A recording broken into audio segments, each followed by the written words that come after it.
मुझे बता दीजिए कि महाभारत और रामायण का नाम लेके किसने बॉम्ब ब्लास्ट कर लिया अपनी बॉडी पे चिपका के, किसी ने किसी को भगवान राम और कृष्ण का नाम लेके किसी को मार दिया? बताइए आप मुझे, अभी जवाब दो। दूसरी बात, और बहुत अहम बात है, यूनाइटेड नेशंस के अंदर ऐसा कौन सा हिंदू ऑर्गेनाइजेशन और ऐसा कौन सा हिंदू धर्म को मानने वाला इंसान है जिसका सैंक्शंस कमेटी ने बैन लगाया है? जवाब दो, जवाब दो। हिंदू धर्म को मानने वाला एक इंसान नहीं, एक सबूत नहीं, चाहे वो मक्का मस्जिद ब्लास्ट का केस हो, चाहे वो अजमेर शरीफ का केस हो, चाहे वो समझौता एक्सप्रेस हो, जिसपे आप नहीं मानते, देश का कानून मानता है, देश का कानून संविधान सर्वोपरि, आप नहीं है। से सवाल किया जाए। मेरा नाम सतीश सिंह है। डॉक्टर जाकिर नाइक साहब, मैं 2 दिन से आपकी तकरीर सुन रहा हूं। आपके तकरीर में मेरे समझ में ये आ रहा है कि कुरान में सबसे ज्यादा इंसानियत है। मेरा सवाल ये है कि दुनिया में हम जो प्रैक्टिकली दुनिया में देख रहे हैं, ये मुस्लिम ही ज्यादा सबसे आतंकवादी है, और जो मासूम लोगों की हत्या कर रहे हैं, तो इंसानियत कहाँ है? माशाल्लाह, भाई साहब ने 2 दिन तकरीर सुनी और उसे यकीन हो गया है क्या कुरान में सबसे ज्यादा इंसानियत है। माशाल्लाह, उसकी मुबारक देता हूं। लेकिन सवाल अहम है, सवाल गलत नहीं, आपका सवाल सही है। सवाल है कि हम देख रहे हैं मुसलमान ही आतंकवादी है, ये झगड़ा फसाद, मुसलमान फंडामेंटलिस्ट है, मुसलमान टेररिस्ट है, आतंकवादी है। जब हम कुरान पढ़ते हैं तो हमें इसका इज़हार होता है, लेकिन यह है क्यों गलतफहमी, जिस तरीके से मीडिया गलतफहमियां फैलाती है, हम उसको इग्नोरेंस में, अनजाने में मान लेते हैं। टेररिस्ट के मानी क्या है? मैं कहता हूं हर मुसलमान टेररिस्ट होना चाहिए, आतंकवादी होना चाहिए। आतंकवादी की मानी क्या है तो समझ लो। टेररिस्ट उसे कहते हैं जो इंसान दूसरे इंसान के दिल में टेरर पैदा करता है। अगर कोई चोर पुलिस को देख रहा है तो उसके दिल में टेरर आता है, खौफ आता है, उस चोर के लिए पुलिस टेररिस्ट है। इस तरीके से हर मुसलमान, कोई भी एंटी सोशल एलिमेंट मुसलमान को देखता है, उसके दिल में खौफ आना ही चाहिए। अगर कोई चोर मुसलमान को देखता है, कोई बलात्कार करने वाला मुसलमान को देखता है, कोई भी एंटी सोशल एलिमेंट मुसलमान को देखता है, उसके दिल में खौफ होना ही चाहिए। कुरान मजीद में अल्लाह ताला फरमाते हैं सूरह अनफाल में, सूरह नंबर 8 आयत नंबर 60 में, खौफ पैदा करो उन लोगों के दिल में जो लोग एंटी सोशल है, जो हक को इनकार करते हैं, उनके दिल में खौफ डालो। लेकिन सवाल यह है कि कई बार एक शख्स एक काम करता है, उसे 2 लक़ब दिए जाते हैं। मिसाल के तौर पे हिंदुस्तान 60-70 साल के पहले अंग्रेज हम पर हुकूमत करते थे, कई साल किया। बहुत से हमारे इस देश के हिंदुस्तानी थे जो इस देश की आजादी के लिए झगड़ा कर रहे थे। इनको अंग्रेज कहते थे आतंकवादी, टेररिस्ट। हम आम हिंदुस्तानी कहते थे देशभक्त, फ्रीडम फाइटर, पेट्रियट। वही आदमी, वही काम, 2 लक़ब, 2 टाइटल। अगर आप अंग्रेज की बात मानते हैं, अंग्रेज कहते हैं हमें इस देश पे हुकूमत करने का हक है। अगर उनको हक है तो ये लोग को हम टेररिस्ट बिल्कुल सही कहेंगे। लेकिन आम हिंदुस्तानी कहता है ये अंग्रेज तो तिजारत करने आए थे, इनको हम पे हुकूमत करने का क्या हक है?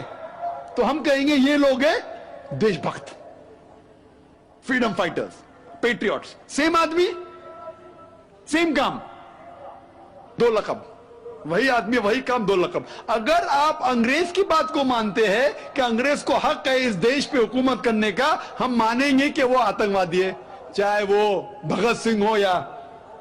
लेकिन आम हिंदुस्तानी कहेंगे नहीं, ये तो देशभक्त है। तो आप किसके नजरिए से देखते हैं चीज को, फिर आप फैसला करेंगे वो आतंकवादी है कि देशभक्त। आपके हिसाब से भगत सिंह देशभक्त था क्या आतंकवादी था? सतीश भाई, देशभक्त। देशभक्त, आतंकवादी नहीं था ना?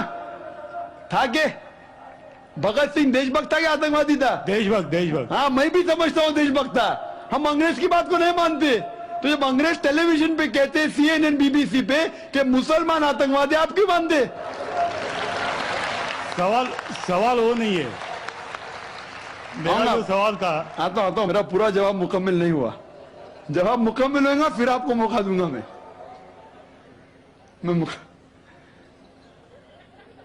Nelson Mandela, old south African government जो थी, सफेद हुकूमत, वो नेल्सन मंडेला को टेररिस्ट नंबर 1 कहती थी।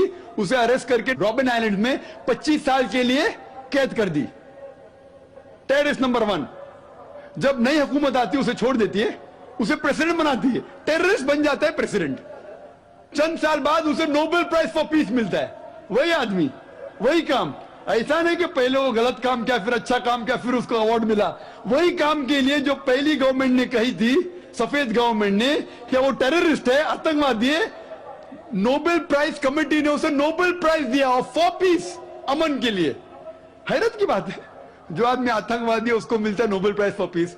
जो आदमी का पावर है, जो आदमी वो कहता है, लोग उसकी बात को मान लेते हैं इग्नोरेंस के अंदर, अनजानी में।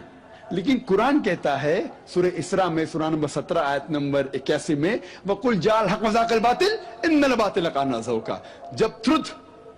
जब हक बातिल से टकराती है, बातिल का सर्वनाश हो जाता है। ब्रिटिशर्स अमेरिकन के ऊपर हुकूमत करते थे। अमेरिकन रेवोल्यूशन हुआ 18 सदी में। ब्रिटिशर्स कहते थे, मैं लंदन गया था 2 महीने पहले, वापिस से जाऊंगा 2 हफ्ते बाद। वो बॉम्ब ब्लास्ट हुआ था ना, बॉम्ब ब्लास्ट हुआ था, पता है, 7 जुलाई को। तो लोग आए थे, खराब है, मैं भी बोला ठीक है खराब है। तो वहां टोनी ब्लेयर आने वाले थे, वक्त नहीं मिला तो अपने चीफ ऑफ पुलिस को भेजे, बाद में मेयर आए थे। तो मैंने उनसे पूछा, आपकी देश, इस देश ब्रिटिश गवर्नमेंट जब हुकूमत कर रही थी अमेरिकन गवर्नमेंट पे 18 सदी में, वो जॉर्ज वॉशिंगटन और बेंजामिन फ्रैंकलिन को टेररिस्ट नंबर 1 कहते थे, टेररिस्ट। उसके बाद जॉर्ज वॉशिंगटन बन जाता है प्रेसिडेंट ऑफ यूएसए, टेररिस्ट बन जाता है प्रेसिडेंट ऑफ यूएसए। वो गॉडफादर है, गुरु है, किसका? जॉर्ज बुश का भी, ठीक है ना, जॉर्ज बुश का गुरु है। वो जो आतंकवादी आप कहते थे, उसके शागिर्द के दोस्त भी आप है। क्या बात है, आपका नजरिया क्यों बदल रहा है? आप कहते थे टेररिस्ट चंद सदी पहले, अभी आप उनके दोस्त थे। तो हमें यह तहकीक करना चाहिए कि क्यों उसको वो लक़ब मिला। अगर जो 11 सितंबर को हुआ था न्यूयॉर्क के अंदर, आप जो कह रहे ना मुसलमान मुसलमान, उसके ऊपर जवाब तो अभी आ रहा है। ये तो खाली वो स्टार्टर्स बोलते ना, स्टार्टर्स, सूप पीते पहले तो जरा बराबर खाना खत्म होता है। मेन मील तो अभी है।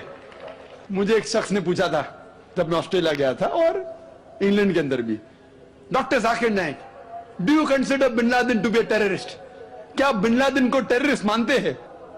तो मैंने कहा, भाई मैं बिन लादेन को जानता नहीं हूं, मैं यही नहीं कह सकता हूं वो टेररिस्ट है क्या नहीं, अच्छा है क्या बुरा, मैं नहीं जानता हूं। कुरान में लिखा है सूरह हुजुरात में, सूरह नंबर 49 आयत नंबर 6 में, कि जब भी कोई बात कोई कहता है, पहले तहकीक करो, फिर दूसरे तक पहुंचाओ।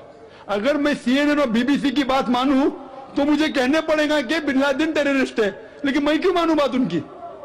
क्योंकि मैं आदमी हूं जो घूमता हूं, मीडिया में जानता हूं माशाअल्लाह। तो मैं कहता हूं ना बिन लादेन मेरा दोस्त है ना मेरा दुश्मन है, मैं नहीं जानता हूं।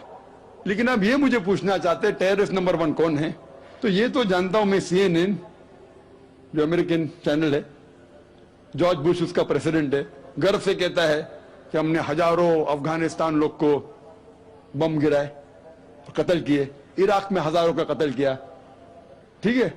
मान भी लो बहस के तौर पे बिन लादेन ने किया, मान लो, मैं नहीं कहता हूं, मान लो बिन लादेन ने किया कि 11 सितंबर को ट्विन टावर को अटैक किया और 3000 या 5000 लोग मरे। लेकिन अगर 3 या 4000 लोग मरे, 5000 लोग मरे, उसका यह मतलब नहीं होता है कि आप उससे डबल लोग को अफगानिस्तान में मारे एक आदमी की वजह से। कर सकते? अरे बिन लादेन को पकड़ के मारो ना, अगर मानना है तो। अगर उसने किया, सबूत है तो सबूत पूछते अफगानिस्तान गवर्नमेंट ने, मरने के सबूत क्या है?